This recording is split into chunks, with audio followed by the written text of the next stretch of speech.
বাংলাদেশের শেখ হাসিনার বিরুদ্ধে নোটিশ। জুলাই বিপ্লব চলাকালীন আন্দোলনকারীদের খুনের মামলায় হাসিনার বিরুদ্ধে নোটিশ জারি হয়েছে। এই নোটিশে হাসিনাকে বাংলাদেশে ফেরাতে কাজ করবে, এমনই দাবি আন্তর্জাতিক অপরাধ ট্রাইব্যুনালের চিফ প্রসিকিউটর মোহাম্মদ তাজুল ইসলামের। এর আগে 17 অক্টোবর হাসিনার বিরুদ্ধে দুটি আলাদা মামলায় গ্রেফতারি পরোয়ানা জারি করা হয়েছিল।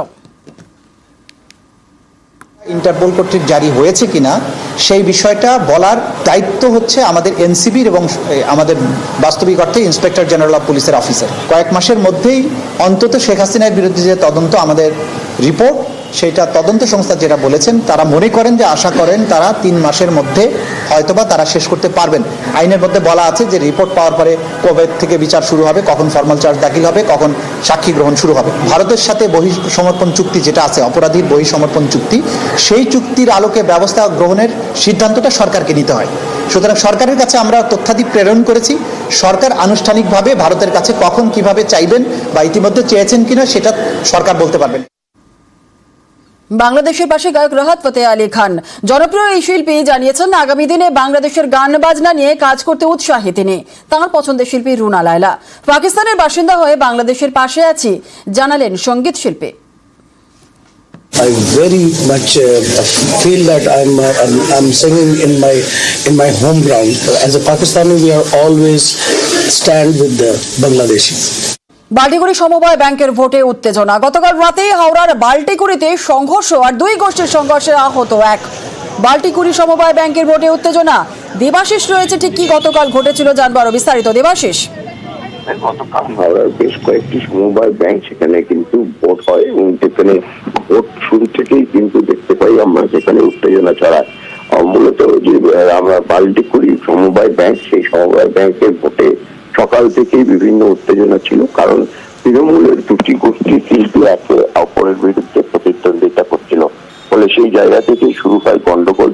গতকাল রাত্রিবেলা কাউন্টিং চলাকালীন বিধায়ক, তঞ্জুরের বিধায়ক তথা হাওড়া জেলা তৃণমূল কংগ্রেসের সভাপতি কল্যাণ ঘোষ, তাদের লোকজনের বিরুদ্ধে অভিযোগ মনোজ তিওয়ারি ঘনিষ্ঠ অর্থাৎ শিবপুর বিধায়কের ঘনিষ্ঠদের উপর হামলা চালানো এবং পাল্টা হামলা চালানোর অভিযোগ করছেন কল্যাণ গোষ্ঠীর লোকেরা। এই ঘটনায় কিন্তু গতকাল রাত্রিবেলা উত্তেজনা ছড়ায় বাল্টিকুড়ি কালীতলায় এবং পরিস্থিতি নিয়ন্ত্রণে আনতে কিন্তু বিশাল পুলিশ বাহিনী ও র্যাব নামাতে হয় এবং এই ঘটনায় মারধর ইট বৃষ্টির মধ্যেই কিন্তু এক যুব নেতার মাথা ফাটে বলে অভিযোগ। তবে অভিযোগ পাল্টা অভিযোগ করা হয়েছে দাসনগর থানায়। তবে এখনো পর্যন্ত পরিস্থিতি স্বাভাবিক। বেশ, ধন্যবাদ। রেজাল্ট বেরানোর আগে আমরা এখানে মাঠে আনন্দ করছিলাম। পাগড়া দিয়ে সব ছেলেপুলেরা আসে, মেশিনের বাট ফাট নিয়ে বোম ফোম চার্জ করে, মেশিনের বাট দিয়ে আমার মাথায় মারে। ওরা ছিল মোটামুটি 1-150 ছেলে হবে। ওরা যত সম্ভব কল্যাণ ঘোষের লোক হবে। আমরা মনস্তিয়ারি। হ্যাঁ, আমাদের দেখে ওরা আগে বোম চার্জ করেছে, তারপর আমরা ওদের তাড়া করতে গিয়ে আমাদের মেশিনের বাট দিয়ে আমার মাথায় মারে, আমি অজ্ঞান হয়ে পড়ে যাই। আসছি পরবর্তী খবরে। ভাঙড়ে খালপাড় দখল করে বেআইনি নির্মাণ। খালপাড়ে জমিতে সারি সারি পাকা দোকান। বিরোধীদের অভিযোগ শাসক দলের এক শ্রেণীর নেতাদের মদতেই এই জবরদখল। মানতে নারাজ ঘাসফুল শিবির।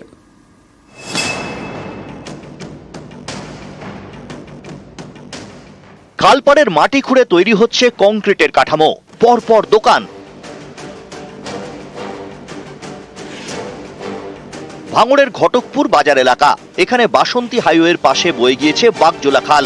এই খালপাড়ের জমি দখল করেই পরপর পাকা দোকান।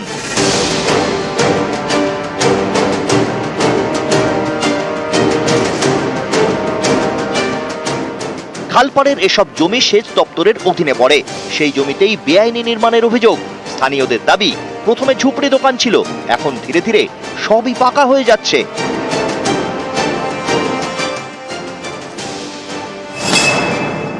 বড় রাস্তা যেটাকে 6 লেন হওয়া উচিত, সেইখানে দাঁড়িয়ে সরকারি জমিগুলো অবৈধভাবে নির্মাণ করে দখল করছে।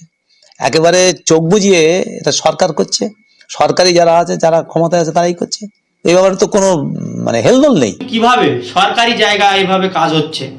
তাহলে কি পুলিশ অন্ধের মতন কাজ করছে, না তাহলে পুলিশ প্রশাসনের সঙ্গে জড়িত আছে? বাসন্তী হাইওয়ে 6 লেন হওয়ার জন্য অলরেডি গভর্নমেন্ট জায়গা অ্যাপ্রিসিয়েশন করেছে, তারা ওখানে যে দোকান টোকান আছে সম্পূর্ণ ভাঙবে। যদি কেউ অবৈধভাবে করে থাকে সে তো এমনিতেই ভেঙে যাবে, ফলে এটা নিয়ে কোনো খুব বেশি গুরুত্ব আছে বলে মনে করি না। ভাঙড় থেকে কল্যাণ মণ্ডল, নিউজ 18 বাংলা। কলকাতায় ভাঙন, পার ভাঙছে গঙ্গা, ভাঙছে গঙ্গার ঘাট, কোথাও ঘাটে সিঁড়ি ভাঙা, কোথাও বা রেলিং ভাঙা। উত্তর কলকাতার এই সব ঘাটের সংস্কারে বন্দর কর্তৃপক্ষের সঙ্গে বৈঠক করেছে কলকাতা পুরসভা।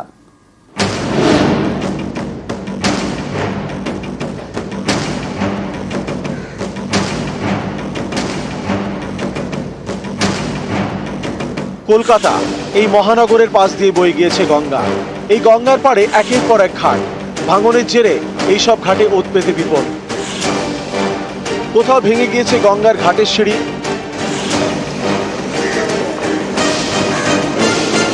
কোথাও ঘাটের লোহার রেলিং ভাঙা, কোথাও আবার বিপদ এড়াতে দেওয়া হয়েছে বাঁশের ব্যারিকেড। উত্তর কলকাতায় বিভিন্ন ঘাটের এমনই হাল। দুর্ঘটনা ঘটে, লোকগুলো স্লিপ হয়ে ঘাটে পড়ে যায়, ভাঙা আছে সব ঘাটগুলো, তো দুর্ঘটনা তো ঘটে। উত্তর কলকাতা, এখানে ছোট বড় মিলিয়ে 45টি ঘাট রয়েছে। এর মধ্যে 17টি ঘাটে বিসর্জন হয়। এইসব ঘাটগুলিতেই বিপদ। প্রসন্ন কুমার ঠাকুর ঘাট হোক অথবা জগন্নাথ ঘাট, সব জায়গাতেই একই ছবি। স্থানীয়দের দাবি, কখনো স্নান করতে গিয়ে বিপদে পড়তে হচ্ছে, কখনো বিসর্জনের সময়। 5-7 বছর ভিতরে এটা পুরো ভেঙে নষ্ট হয়ে গেছে। এখানে প্রশাসন কোনো দেখছে না, প্রশাসনে কোনো নজর দিচ্ছে না। অনেকবার দুর্ঘটনা ঘটে গেছে, চান করতে করতে লোকরা ভেসে যায়। চক্ররেলের বড়বাজার স্টেশনের কাছেই কালীপদ ব্যায়াম সংঘ, 100 বছরের পুরনো আখড়া। গঙ্গার ভাঙনের জেরে এই আখড়া এখন চাপে। নদী থেকে দূরত্ব যাওয়ার মাত্র কয়েক ফুট। যে জায়গায় ছিল সে জায়গাতেই আছে, বরঞ্চ খানিকটা বেড়েছে। গঙ্গার কিনার ভাঙছে এবং সে তলানোর অনেকটা কাজ মানে হয়েও গেছে, ধ্বংসের কাজ। এখন যেটুকু আছে সেটা যদি এখনই কোনো রকম ব্যবস্থা না নেওয়া হয়, অদূর ভবিষ্যতে বিপদ আছে। গঙ্গা পার পুরোপুরি দায়িত্ব পোর্ট ট্রাস্টের।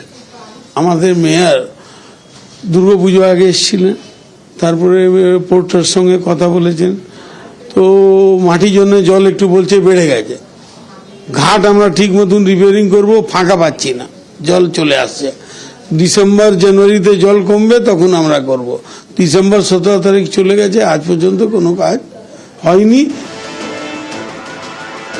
ঘাট সংস্কারে সম্প্রতি বৈঠক করে বন্দর ও পুর কর্তৃপক্ষ। গঙ্গাপাড়ে ভাঙন রুখতে ইতিমধ্যেই উদ্যোগ নিয়েছে কলকাতা পুরসভা। ওরা রাজি হয়েছে নিমতলা ঘাট, মায়ের ঘাট, এগুলো সোল প্রোটেকশন দিয়ে এই ঘাটগুলোকে রেডি করা। আর তার সাথে সাথে হাওড়া ব্রিজ অনওয়ার্ডস যে ঘাটগুলো আছে এগুলোকেও রক্ষণাবেক্ষণ করার জন্য পোর্ট ট্রাস্ট রাজি হয়েছে। গঙ্গাপাড়ে বসানো হচ্ছে নারকেল গাছ এবং ম্যানগ্রোভ। একই সঙ্গে নজর গঙ্গা ঘাটের সংস্কারে।